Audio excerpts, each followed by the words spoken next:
미국의 유명한 버클리 대학에서 미국인 특별히 그리스도인들의 신앙을 조사하는 그런 설문조사가 있었습니다.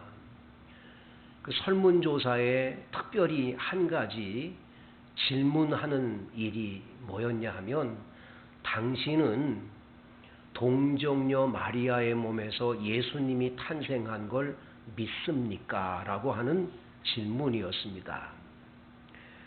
이 질문에 대하여 어떻게 처녀의 몸에서, 남자가 없이 동정녀의 몸에서 어떻게 사람이 탄생할 수 있냐, 못 믿겠다. 못 믿겠다고 하는 분들이 얼마나 되는가를 조사한 거죠. 근데 미국은 여러분, 우리나라에는 장로교회가 굉장히 많은데 미국은 침례교회가 굉장히 많습니다. 침례교 교인이 굉장히 숫자가 많아요. 이 침례교 교인들은 대부분 신앙이 보수적이죠. 당연히 성경 말씀을 확실하게 믿는다라고 이렇게 생각을 했는데, 설문조사를 해보니까 침례교 교인들 30%가 동정녀 마리아 탄생을 안 믿는 거예요. 굉장한 충격적인 일이죠. 이 보수주의 침례교문은 적어도 10분의 1 정도만 안 믿고 다 믿겠다 이럴 줄 알았는데 30%가 안 믿는다. 충격적이었어요. 장로교 교인은 어떠냐? 장로교 교인들을 설문조사한 내용을 보니까 50%가 돼요. 50%. 이게 50%니까 100명 가운데 절반 50명은 안 믿는 거죠. 절대 안 믿는 거예요. 우리 교회 교인들은 어떤지 모르겠어요. 지금 영상 예배 드리는 성도들이나 교회 오셔서 예배 드리는 성도들이나 여러분들은 지금 동정녀 마리아의 몸에서 예수님 탄생한 게 믿어집니까? 참 이게 믿어진다는 게 신기한 거예요. 많은 사람이 못 믿겠다. 어떻게 처녀 혼자의 몸에서 어떻게 사람이 탄생할 수 있냐? 그건 안 된다. 다 그렇게 못 믿는 거지요. 감리교 교단에 있는 교회 교인들은 얼마나 되나 조사해 봤더니 미국의 감리교 교단에 있는 교인 70%가 안 믿어요. 30%만 믿고 70%는 아예 동정녀 마리아 탄생을 안 믿는 거예요. 예수를 믿는다고 그러면서도 매주 주일날마다 사도신경을 고백할 때 동정녀 마리아의 몸에서 탄생하셨다 하는 고백을 분명히 하면서도 믿지는 않고 있다는 게, 이게 참 아이러니한 얘기지요. 여러분들은 믿어지십니까? 확실하게 이게 믿어져야 돼요. 그리스도인은 66권의 성경을 하나님의 말씀, 이 말씀을 다 믿어줘야 돼요. 이건 하나님 말씀이기 때문에.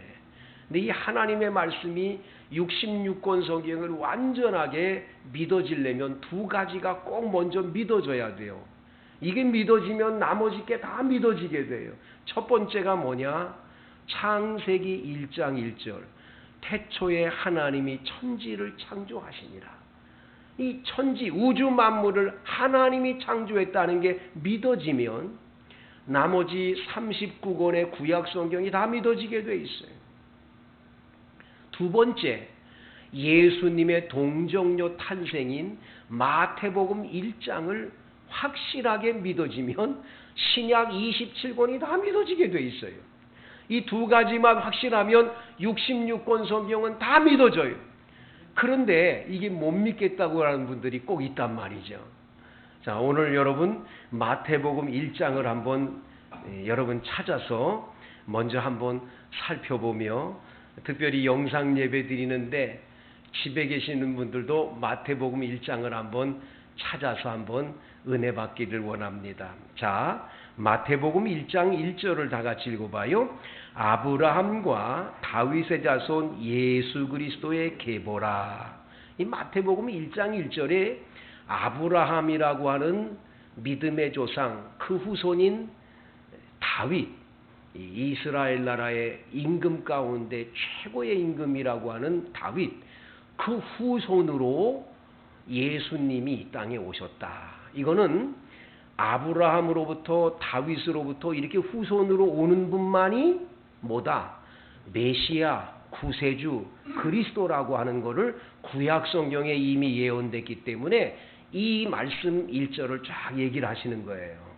이거 믿어져야 돼요, 여러분. 그런데 이 족보 가운데 예수님의 이 족보에 쭉 보면 아브라함이 이삭을 낳고 이삭이 야곱을 낳고 야곱은 유다와 그의 형제를 낳고 이러면서 남자들 이름만 쭉 나오지요. 그런데 갑자기 3절에 가서 유다라고 하는 사람은 다말이라는 여자에게서 베레스와 세라를 낳았다고 말합니다. 그래서 유다는 다말에게서 베레스와 세라를 낳고 이렇게 되어 있습니다. 이거는 5절에 가면 또 나옵니다. 살모는 라합이라는 여자에게서 보아스를 낳았다. 그리고 보아스는 루시라는 여자에게서 오벳을 낳았다. 그리고 오벳은 이새를 낳고 이새가 다윗을 낳았어요. 거기 여자들이 안 나오지요. 그 다음에 갑자기 다윗 때 다윗은 우리아의 아내에게서 솔로몬을 낳았고 이랬습니다. 그러니까 우리아란 다른 남자의 이름을 쓰면서 그 아내, 우리아의 아내라는 바세바 여자의 바세바라는 이름을 빼버리고 우리아의 아내에게서 솔로몬을 낳았다. 아주 성경은 진리 중에 진리라는 게 역사에 있었던 얘기를 절대로 벗어나지 않아요. 했던 그 사건을 그대로 써요. 아무리 다윗이 훌륭한 인물이라도 그건 안 돼요. 다윗이 아무리 성군이라도 거짓말은 안 써요. 정확하게 쓰는 거예요. 자, 그런데 여기 이 족보에서 가장 여러분들이 주목해 봐야 될 말씀은 16절이에요. 16절. 같이 읽습니다. 야곱은 마리아의 남편 요셉을 낳았으니 마리아에게서 그리스도라 칭하는 예수가 나시니라. 다시 한번 보세요. 다른 분들은 아브라함은 이삭을 낳고 이삭이 야곱을 낳고 야곱은 유다와 그 형제를 낳고 남자들 쭉 나오다가 유다는 다말에게서 베레스와 세라를 낳았다고 그랬죠. 그러면 여기 16절도 야곱은 요셉을 낳고 그러면 요셉은 마리아에게서 예수를 낳으니라 이렇게 써야 되죠. 근데 요셉의 이름이 빠지고 그냥 마리아에게서 그리스도라 칭하는 예수가 났어요. 다만 요셉과 마리아 사이는 둘이 뭐예요? 여기 성경에 나와 있는 대로 보세요. 남편이라고 그랬으니까 결혼한 사이임을 분명히 말해주죠. 그러니까 둘 사이에 정혼은 했지만 그러면 요셉은 마리아에게서 예수를 낳으니라 이렇게 써야 되는데 그렇게 안 쓰는 거예요. 왜? 요셉과 마리아 사이에서 예수님 탄생한 게 아니기 때문인 거예요. 굉장히 이건 진리예요. 이 말씀이 얼마나 여러분과 저에게 성탄절에 은혜가 되는 말씀인지 몰라요. 그래서 예수님의 탄생은 어떤 요셉이라는 남자와 마리아라는 처녀 두 사이가 결혼해서 부부가 된 사이니까 그 사이에서 탄생한 게 예수다가 아니라 요셉은 없어요. 마리아에게서 탄생했어요. 처녀 마리아예요. 그래서 오늘 성경에 보면 18절에 예수 그리스도의 나심은 이러하니라 하면서 설명에 들어가요. 요셉이라는 남자하고 마리아하고 정혼을 했습니다. 약혼을 했습니다. 이스라엘 사람들은 약혼이 중요합니다. 양가 부모님들이 우리 아들과 당신 딸을 결혼시킵시다. 그럽시다. 다 부모가 허락이 되면 두 사람이 약혼을 해요. 약혼을 하면 부부가 형성된 거예요. 동네 사람들이 다 알아요. 그 부모가 다 얘기를 해요. 우리 이렇게 결혼하기로 했다고. 그러면 이제부터는 둘이 동거하여 살아도 괜찮아요. 신혼여행을 갔다 와도 돼요. 아기를 낳아도 문제가 없어요. 왜? 부부가 된 거니까. 근데 문제는 뭐냐? 여기 마태복음 1장에 보면 문제가 뭐냐면 요셉은 마리아하고의 사이에서 아무 관계가 없었어요. 이게 뭐 하룻밤을 잤다든지 이런 게 없었어요. 그런데 마리아가 임신을 한 거예요. 아마도 누가복음 2장에 보면 가브리엘이라는 천사가 와서 이 마리아에게 내가 이제 성령을 통해서 임신을 하게 될 텐데 그 성령을 통해서 낳을 아기는 구세주다. 이런 얘기를 가브리엘로부터 수태고지라고 하는 이 예수님께서 이 땅에 이 마리아의 몸을 빌려서 탄생할 것을 가브리엘 천사에게 이야기를 들었거든요. 근데 어떻게 그런 일이 있을 수 있습니까? 남자를 나는 모르는데 성령을 통해서 그럴 수 있다라는 거예요. 성령은 가능하다는 거예요. 하나님은 능치 못하심이 없기 때문에 가능하다라는 거예요. 그래서 이 수태고지를 통해서 나중에 마리아는 아마도 임신을 한 상태에서 남편 되는 요셉에게 가서 분명하게 고백을 했을 거예요. 요셉 씨, 제가 임신을 했어요 라고 얘기했겠죠. 요셉은 엄청 놀랐을 거예요. 아니, 세상에 이 여자가 뭐 이런 여자가 다 있나? 별의별 생각 다 하지 않았겠어요? 그래서 오늘 성경 마태복음 1장에 보면 가만히 끊고자 하여, 가만히 끊는다는 건 가만히 있다가 너 안 되겠다 하고 이제는 뭐예요? 마리아하고의 관계를 끊어서 이혼을 하려고, 네가 아들 낳은 건 네가 키우든지 말든지 하고 싹 끊어버리려고 생각을 했다는 거예요. 그런데 천사가 요셉에게 나타나서 이렇게 말합니다. 마리아, 내 아내 마리아 데려오기를 두려워하지 말아라. 그것은 성령으로 잉태한 것이다. 어떤 남자와의 부정적인 관계에서 불륜을 저질러서 아기를 낳은 게 아니라는 거예요. 이거는 성령을 통해서 아기가 탄생한 거라는 거예요. 그렇기 때문에 너는 그 아이를 데려오라는 거예요. 그리고 그 마리아를 데리고 오고 아기를 낳게 되면 그 아기 이름을 예수라고 이름을 지으라고. 예수라는 이름은 여호수아, 예수와 그런 히브리어의 이름인데요. 이 이름 예수라는 이름은 구주, 구세주, 구원자라는 뜻이 있습니다. 구원자. 자기 백성을 저들의 죄에서 구원하실 분이라는 거예요. 그 예수의 이름으로 그래서 요셉은 나중에 예수 이름을 그렇게 쓰게 되는 거죠.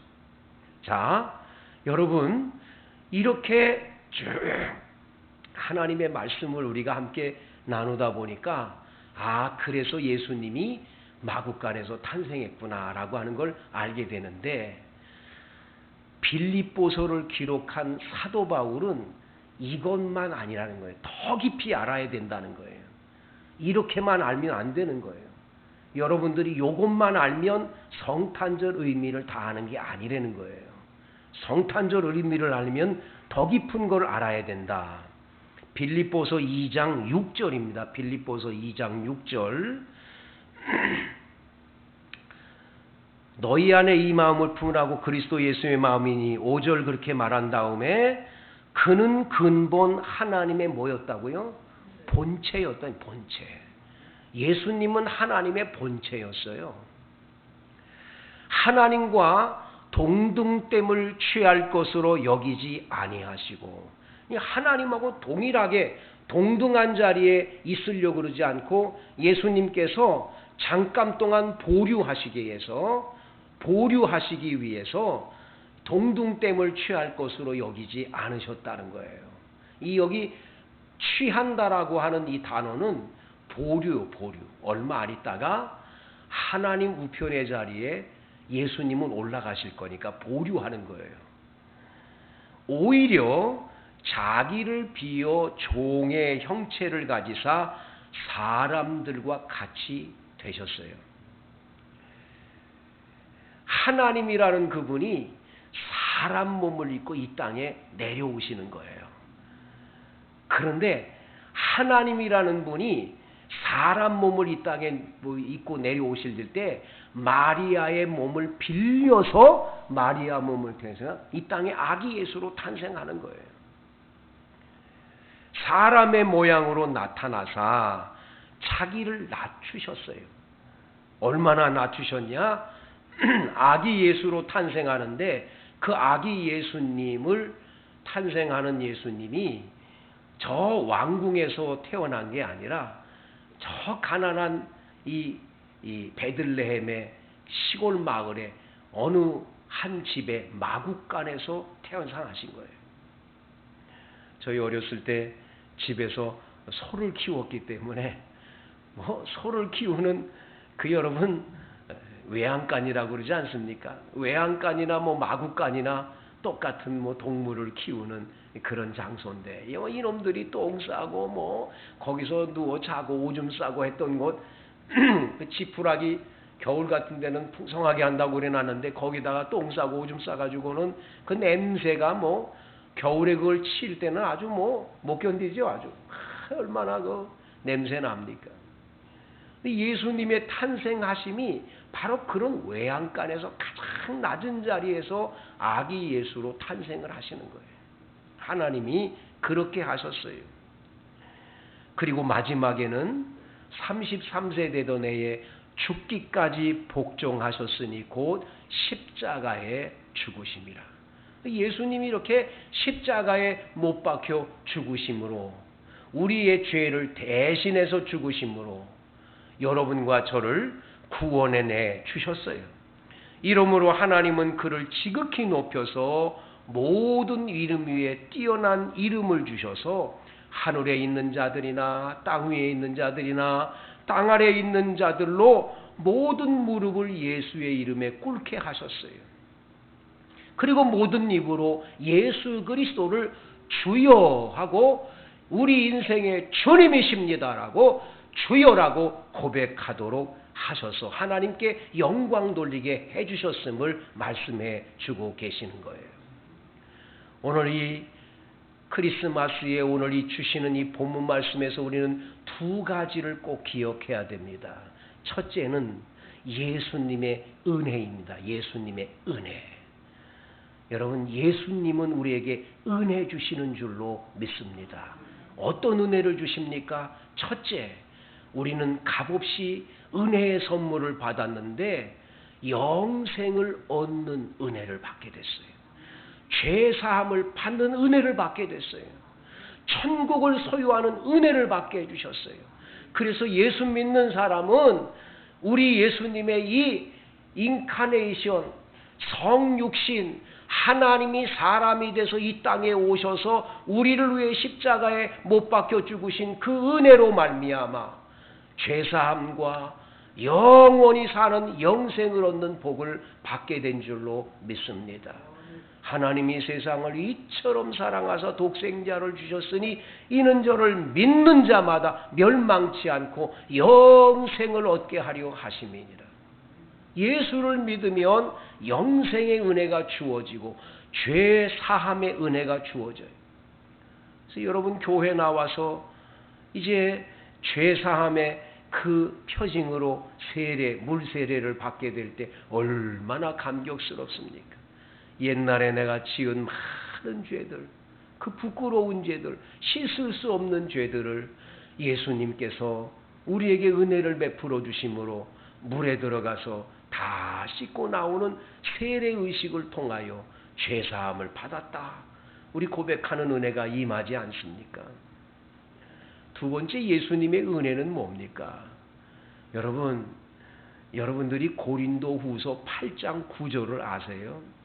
고린도후서 8장 9절에 보면 우리 주 예수 그리스도의 은혜를 너희가 알거니와 부유한 자로서 가난하게 되심은 우리를 부요케 하려 하심이니라.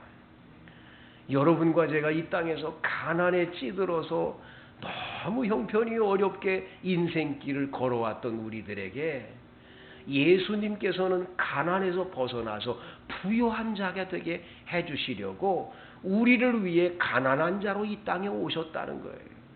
그 은혜가 얼마나 감사한지 알 수가 없지요, 여러분.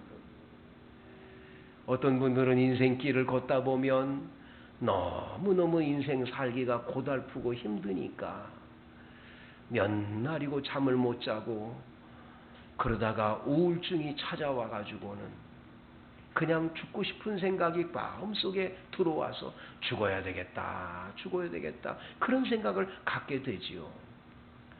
이 우울증 환자들이 또 자살을 결심하는 분들이 대부분 한 7명 정도에게, 주변 사람들에게 꼭 이야기한대요. 나 죽고 싶다고, 나 죽으면 좋겠다고, 이런 얘기를 그냥 실없이 그렇게 하는데 그 얘기를 귀담아 듣지를 않는 거예요. 죽었나? 죽었지 죽어라. 이런 얘기를 하면서 그냥 넘어가는 거예요. 아무도 그 사람이 마음속에 죽겠다고 하는 그런 결심을 갖고 있다는 것을 읽어내지 못하고, 아무도 그 사람이 이야기할 때에 들어주는 사람이 없을 때, 그래서 거기서 이렇게 얘기를 합니다. 주변 사람들 가운데 단 3 사람이 안 돼, 너 죽으면 하면 다 돌아선다는 거예요. 혹 가다가 2사람 정도가 너 죽으면 안 돼 그럴 때 희망을 놓치지 않는다는 거예요. 그런데도 진짜 마지막에 딱 1 사람이라도 난 네 마음 알아, 너 죽고자 하는 마음이 뭔지 알아, 그리고 그걸 알아주기만 해도 생명의 끈을 붙잡을 수 있대요. 근데 그게 아무도 그걸 몰라줄 때 사람들은 목을 매기도 하고 약을 먹기도 하고 비참하게 죽는 일이 발생하는 거죠. 여러분, 그런데 그리스도인들은요, 세상 사람들이 다 날 몰라줘도요, 한 분이 나를 알아주는 분이 계세요. 그분이 누굽니까? 하나님이 사람의 몸을 입고 이 땅에 오셔서 사람으로 사셨던 분이었어요. 사람으로 살아봤기 때문에 사람들이 당하는 고통과 아픔이나 모든 괴로움들을 다 아시는 거예요. 우리가 얼마나 힘들게 사는지, 얼마나 괴롭게 사는지, 얼마나 고통당하는지를 사람이 돼서 이 땅에 오셔서 사람으로 사셨기 때문에 예수님은 다 아는 거예요. 그래서 그 예수님은 우리에게 은혜를 베풀어 주실 수 있습니다. 예수님만은, 얘야, 너 죽으면 안 돼. 내가 너 사랑하잖아. 너를 대신해서 내가 십자가에 못 박혀 죽었지 않니? 내가 너를 위해서 이런 사랑과 희생을 준 것, 이거 하나로도 너 충분히 살 수 있지 않냐? 주님께서 하시는 그 말씀을 들을 때 우리는 삶의 희망이 다시 용솟음치지 않겠습니까, 여러분? 예수님은 우리에게 은혜를 주시기 위해 채찍에 맞음으로 우리의 병을 낫게 해주시는 만병의 대의사가 되십니다. 여러분, 이 성탄절이 왜 기쁘냐? 예수님이 이렇게 하나님이 사람의 몸을 입고 이 땅에 오셔서 우리에게 우리 삶의 모든 과정에 은혜를 베풀어 주시기 때문에 우리는 이렇게 성탄절이 기쁜 겁니다. 2번째, 여러분, 오늘 본문에서 우리는 깨달아야 될 게 하나님의 사랑입니다. 하나님은 하나밖에 없는 독생자 외아들을 우리를 위해 보내주신 거예요. 그분이 십자가에 못 박혀 죽은데도 하나님은 돌아보질 않으셨어요. 왜냐? 저렇게 예수님이 죽으셔야 바로 모든 인류가 구원을 받기 때문인 거지요. 예수님의 그 사랑, 그것은 말로 할 수 없는 사랑. 그런데 그 예수님을 보낸 하나님의 사랑, 얼마나 완벽한 사랑인지 알 수가 없는 겁니다. 그래서 여러분, 우리는 성탄절의 2번째 성탄절의 의미를 깨달아야 될 게 뭐냐? 하나님의 사랑을 깨달아야 돼요. 하나밖에 없는 독생자를 보내주신 그 사랑이 얼마나 큰지요. 말로 할 수 없는 사랑을 여러분과 제가 받고 사는 줄로 믿습니다. 특별히 제가 얼마 전에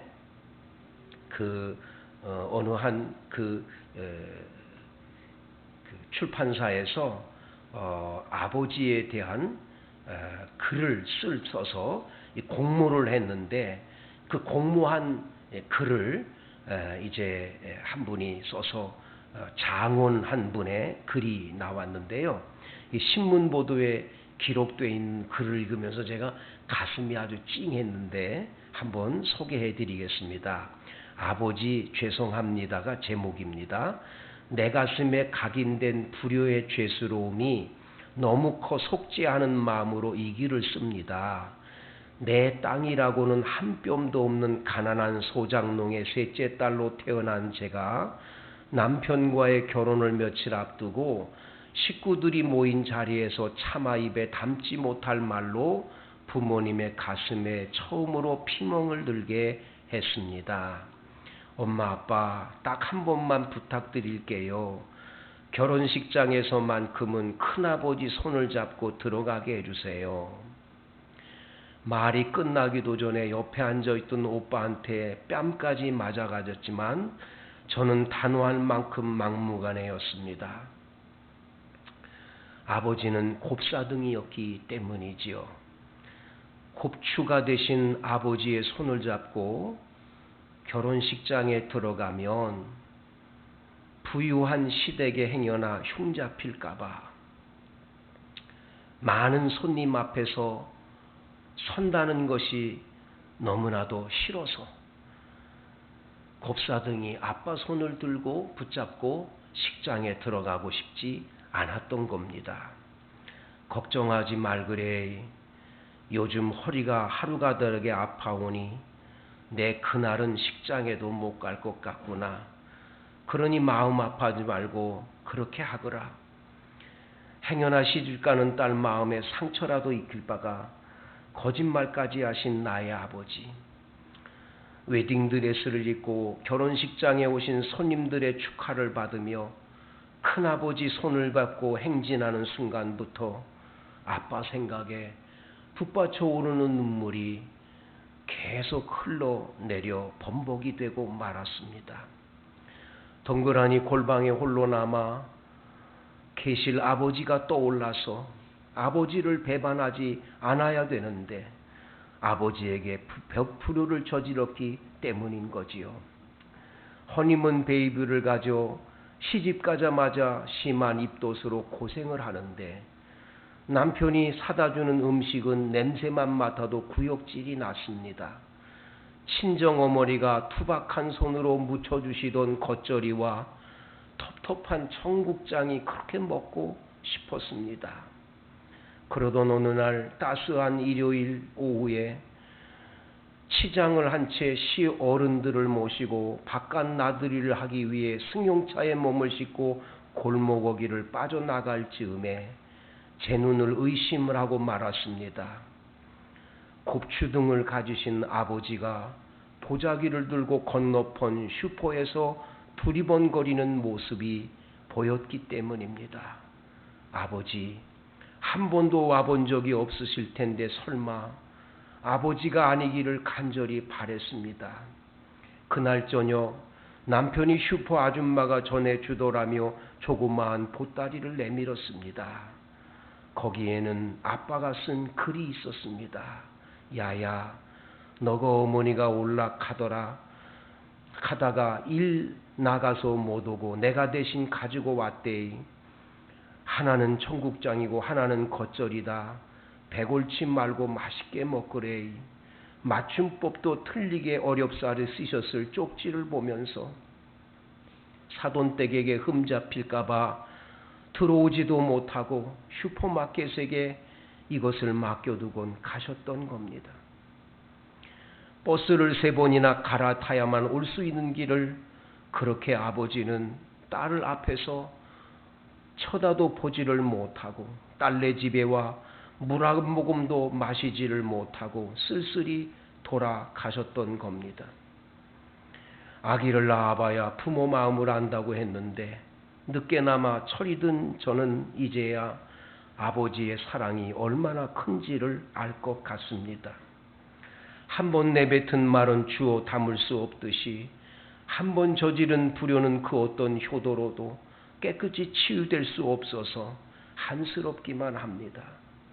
오늘도 이렇게 부슬부슬 가랑비가 내리는 날엔 사진첩을 벗삼아 뒤척이다가 아버지 없는 결혼 사진을 대할 때면 황량한 바람이 몰아칩니다. 아버지 정말 죄송합니다. 지난날의 불효자식이 이제야 철이 드나 봅니다. 부디 건강하게 오래오래 사세요. 앞으로 잘할게요. 이 글을 읽으면서 아버지라는 분의 그 사랑, 이 부모님의 사랑, 어머니의 사랑, 얼마나 큰 사랑인지를 알게 되지요.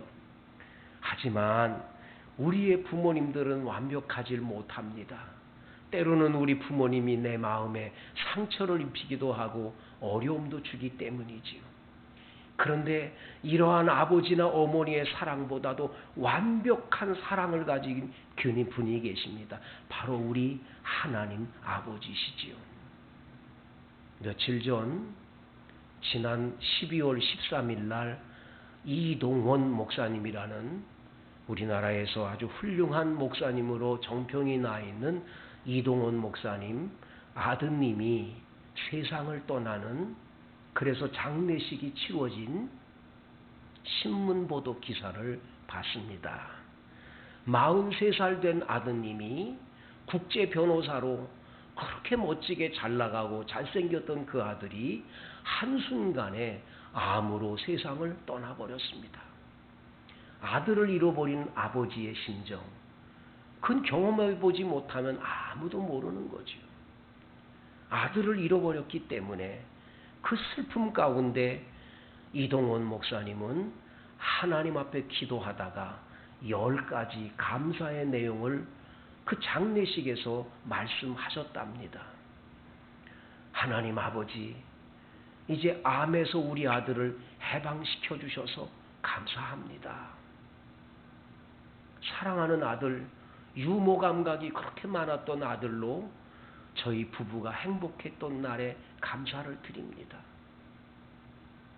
그런 10가지를 쭉 하는데 그 중에 가장 가슴 아팠고 감동이 됐던 건 이런 기록입니다. 하나님 아버지께서 하나밖에 없는 독생자 외아들을 우리를 위해서 보내준 그 사랑이 이제야 아들을 잃고 나니까 깨닫게 돼서 감사를 드립니다. 하나님 아버지의 엄청난 이 놀라운 사랑 때문에 저와 여러분은 오늘 이렇게 살아가고 있는 것이고, 지금도 그 사랑이 우리에게 함께 있기에 우리는 얼마든지 너끈히 세상을 이겨내고 살아가는 줄로 믿습니다.